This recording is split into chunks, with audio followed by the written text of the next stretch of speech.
want to share with you.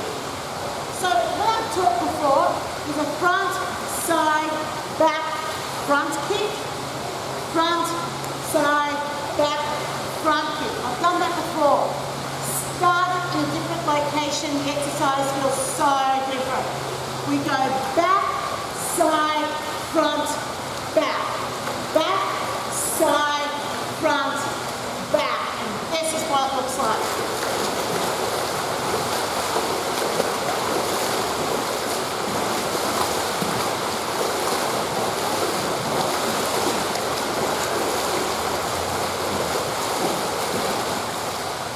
So the arms are different. The main difference is when we go from the front, the arms start here for the front kick, side, back, and then you pull back, right? With this one, we go back, side, pull back, push forwards. There's a lot of coordination involved in this. And because it starts at the back, completely different. It really challenges your neural synapses because you're thinking about what you're doing. It's not familiar, right? This is really important, right? We want people to do things that are not familiar. So to improve skill acquisition, it's really important. So back, side, front, back. You want to add a hop on the opposite leg. Back, side, front, back. So it's going to be a big hop action. You can also make it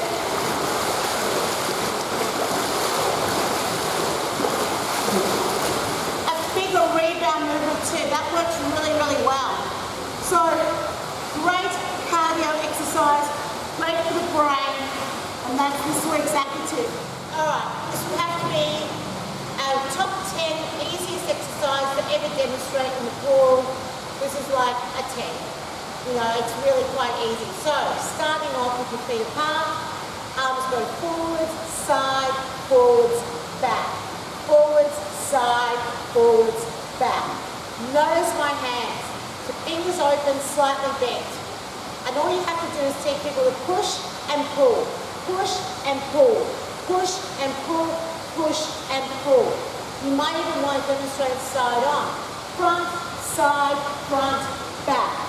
Front, side, front, back. Then when you add the jog, it's clearly easier. Well, not easier, but it's not a hard thing to do. But I'll tell you what I also do when I teach a jog with any arm action. So I show the legs with the arms, and then I get my trusty frame out, and I talk about jogging on your toes and lifting your knees higher than hip level. Because that ramps up the intensity. So they'll pull their legs up off the bottom rather than jogging like this, which generally speaking is what you're doing on land anyway. It's demonstrating a high knee jog on land, on concrete, on a slippery deck. Not a great idea, right?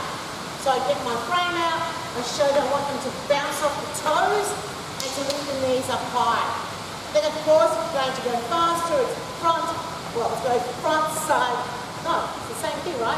Front, side, front, back, front, side, front, back, with a fist or with the open hand. So the speed change doesn't really change anything, but I do like breaking it apart to demonstrate what I want them to do with their legs, because it's not just a jog, it's an exercise jog, and that's this week's activity.